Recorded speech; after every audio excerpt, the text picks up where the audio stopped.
Hello everyone, आज हम अपना chapter first rational number start कर रहे हैं। रैशनल नंबर को समझने से पहले हमें पता होना चाहिए इंटीजर क्या होते हैं। So an integer is a whole number that can be positive, negative और जीरो। इंटीजर एक होल नंबर होता है जो पॉजिटिव हो सकता है, नेगेटिव हो सकता है या फिर जीरो। अब होल नंबर क्या होते हैं? होल नंबर ऐसे नंबर्स का सेट होता है जो जीरो से शुरू होते हैं और अप टू इन्फिनिटी जाते हैं, जैसे 0, 1, 2, 3, 10,000। ये सब होल नंबर्स का सेट है। अब इंटीजर के एग्जाम्पल हैं 10, 0, -25, 5148 और ऐसे ही बहुत सारे नंबर सब मिलके इंटीजर बनाते हैं। रैशनल नंबर क्या होते हैं? A rational number can be written in the form of p upon q, where p and q are integers and q should not be equal to 0।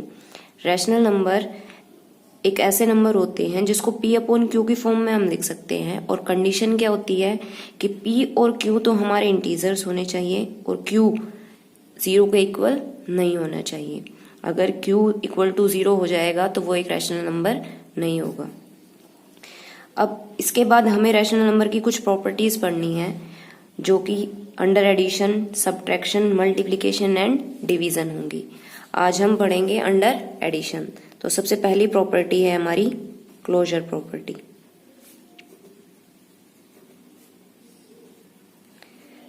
Closure property का मतलब होता है कि अगर हम कोई दो रैशनल नंबर लें और उनको ऐड करें तो वापस हमें एक रैशनल नंबर मिलेगा या नहीं। अगर हमें रैशनल नंबर वापस मिल जाता है तो हम बोलते हैं कि ये अंडर क्लोजर प्रॉपर्टी सेटिस्फाइड है। कोई भी दो रैशनल नंबर ले लो। फॉर एग्जाम्पल मैंने लिया 1/6 और दूसरा रैशनल नंबर लिया मैंने 3/6। ये दोनों एक रैशनल नंबर हैं और हम अगर अंडर एडिशन पढ़ रहे हैं तो हम इस पे एडिशन ही ऑपरेशन लगा सकते हैं। अगर मैं इन दोनों रैशनल नंबर्स को ऐड करूंगी तो दोनों का डिनोमिनेटर सेम है, डिनोमिनेटर एक बार लिखेंगे और न्यूमरेटर्स को ऐड कर देंगे। ऐड करने के बाद क्या आया? 4/6, जो वापस से एक रैशनल नंबर है। तो rational number under closure property satisfied. Second property है कम्यूटेटिव प्रॉपर्टी।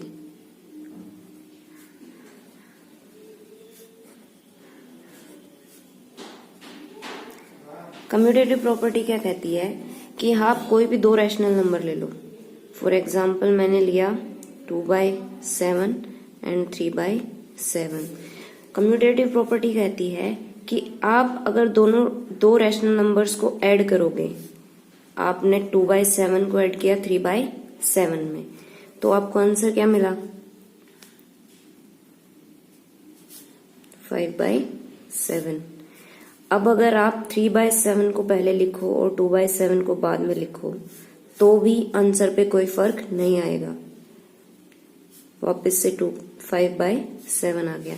इसका मतलब क्या है कि आप चाहे 2/7 को 3/7 में ऐड करो या फिर 3/7 को 2/7 में ऐड करो, आंसर पे कोई इफेक्ट नहीं आएगा। ये थी हमारी कम्यूटेटिव प्रॉपर्टी। थर्ड प्रॉपर्टी है हमारी एसोसिएटिव प्रॉपर्टी। एसोसिएटिव प्रॉपर्टी के लिए हमें तीन रैशनल नंबर चाहिए।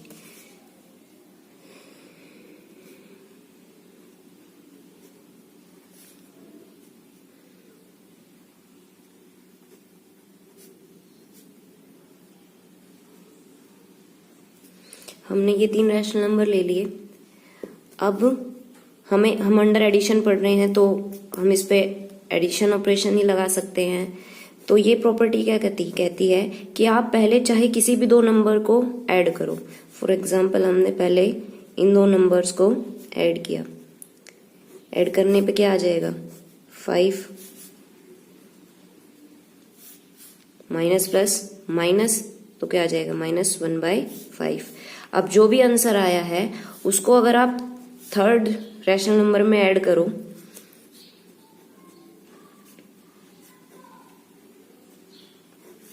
अब दोनों के डिनोमिनेटर अलग हैं तो सबसे पहले हमें एलसीएम लेके डिनोमिनेटर सेम करना पड़ेगा। 5 और 6 का डिनोमिनेटर आ जाएगा 30। अब 5 को 30 बनाने के लिए 6 से मल्टीप्लाई किया गया होगा तो न्यूमरेटर को भी 6 से मल्टीप्लाई कर देते हैं। ऐसे ही यहाँ पे 6 को 30 बनाने के लिए 5 से मल्टीप्लाई किया गया होगा, तो ऊपर डिनोमिनेटर को भी 5 से मल्टीप्लाई कर देते हैं। Plus minus minus, -6 - 25, minus minus plus, 25 + 6 31, और साइन आ जाएगा माइनस का। अब हमने पहले इन दो रैशनल नंबर्स को ऐड किया था और जो भी आंसर आया उसमें हमने थर्ड नंबर को ऐड किया, तो हमारा आंसर आया -31/30।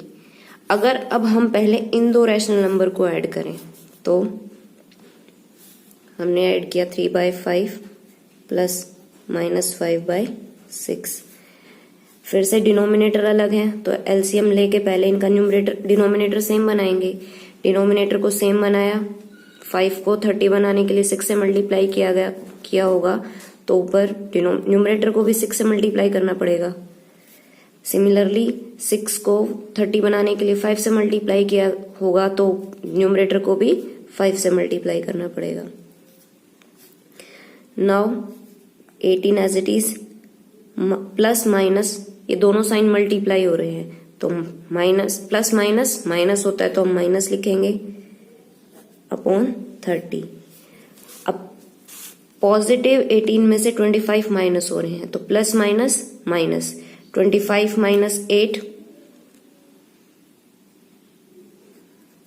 7, साइन आ जाएगा नेगेटिव अपॉन 30। अब हमारे पास ये रिजल्ट आ गया। हमने अब इन दोनों नंबर को ऐड किया था तो आंसर आया ये। अब इस आंसर को हमें ऐड करना है फर्स्ट रैशनल नंबर में, -7/30 प्लस -4/5। अगेन डिनोमिनेटर अलग है, सेम बनाने के लिए एलसीएम 30 और 5 का एलसीएम आ जाएगा 30। यहाँ पे 30 ऑलरेडी था, कोई चेंज नहीं किया, तो न्यूमरेटर में भी कोई चेंज नहीं। 5 को 30 बनाने के लिए 6 से मल्टीप्लाई किया गया होगा, तो डिनोमिनेटर को अगर 6 से मल्टीप्लाई किया है तो न्यूमरेटर को भी 6 से मल्टीप्लाई करना पड़ेगा। 4 को 6 से मल्टीप्लाई करेंगे तो -24। अब इसको सॉल्व करना है, प्लस माइनस फिर से साइन मल्टीप्लाई हो रहे हैं, तो जो बोलेंगे वही साइन लिखेंगे, plus minus minus, -24 upon 30, minus minus plus, 7 + 24 31, और साइन आएगा माइनस का अपॉन 30। तो ये अब हमारी एसोसिएटिव प्रॉपर्टी सेटिस्फाई हो गई कि आप पहले को चाहे किसी भी दो रैशनल नंबर को ऐड करो और बाद में रिजल्ट को थर्ड रैशनल नंबर में अगर ऐड करोगे तो फाइनल रिजल्ट पे कोई इफेक्ट नहीं होगा। ये हमारी एसोसिएटिव प्रॉपर्टी सेटिस्फाई हो गई अंडर एडिशन। इसके बाद है हमारी fourth property,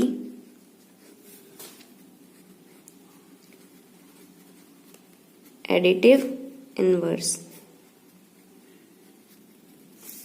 additive inverse property हमें बताती है कि किसी भी रैशनल नंबर के लिए, से हमने रैशनल नंबर लिया -4/5, किसी भी रैशनल नंबर के लिए हमें एक ऐसा रैशनल नंबर जरूर मिलेगा जिसको इस रैशनल नंबर में अगर हम ऐड करेंगे तो हमें रिजल्ट मिल जाएगा 0। अब -4/5 में हम कौन सा नंबर ऐसा ऐड करें कि हमें रिजल्ट मिल जाए 0। तो यहाँ पे इसका अपोजिट नंबर ही, अपोजिट साइन वाला नंबर ही मिलेगा जिसको इसमें ऐड करेंगे तो हमें 0 मिल जाएगा। जैसे यहाँ पे इसका साइन था नेगेटिव, तो अगर मैं पॉजिटिव 4/5 को इसमें ऐड कर दूंगी तो वापस हमें मिल जाएगा 0। तो ये जो 4/5 है ये इस -4/5 का एडिटिव इनवर्स है। इसके बाद हमारी फिफ्थ प्रॉपर्टी है डिस्ट्रीब्यूटिव।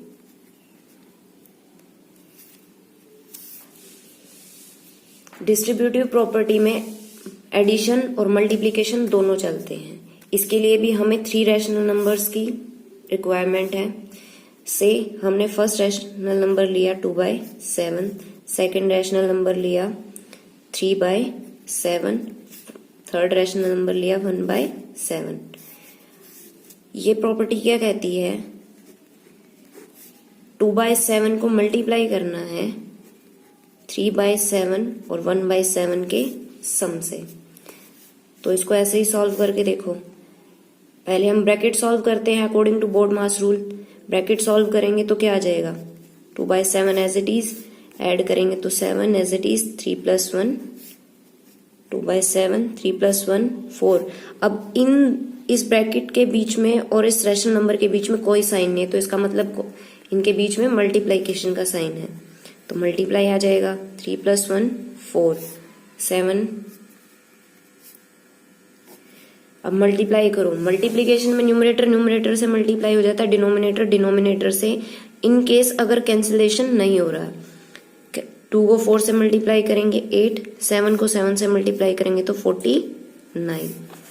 अब हमने सिंपली ऐसा सॉल्व किया था, लेकिन डिस्ट्रीब्यूटिव प्रॉपर्टी क्या कहती है कि अगर ब्रैकेट के बाहर कोई आपको नंबर दिखाई दे और उस नंबर के बीच में और ब्रैकेट के बीच में मल्टीप्लिकेशन है या फिर कोई साइन नहीं है, तो हम ये मान लेंगे कि मल्टीप्लिकेशन का साइन है, तो वो नंबर ब्रैकेट के हर नंबर के साथ मल्टीप्लाई हो जाएगा।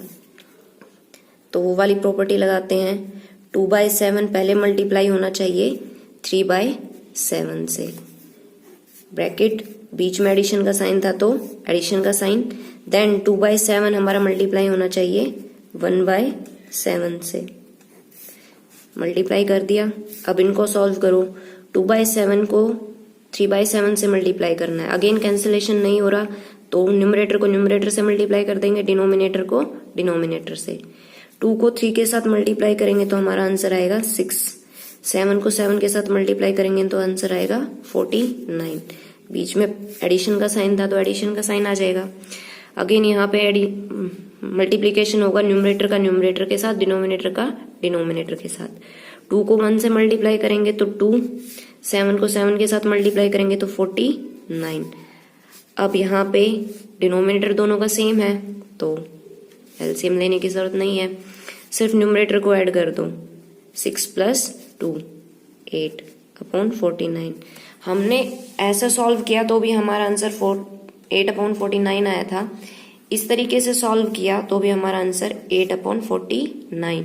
तो आप ऐसे सॉल्व करो या ऐसे सॉल्व करो, आंसर पे कोई इफेक्ट नहीं आएगा।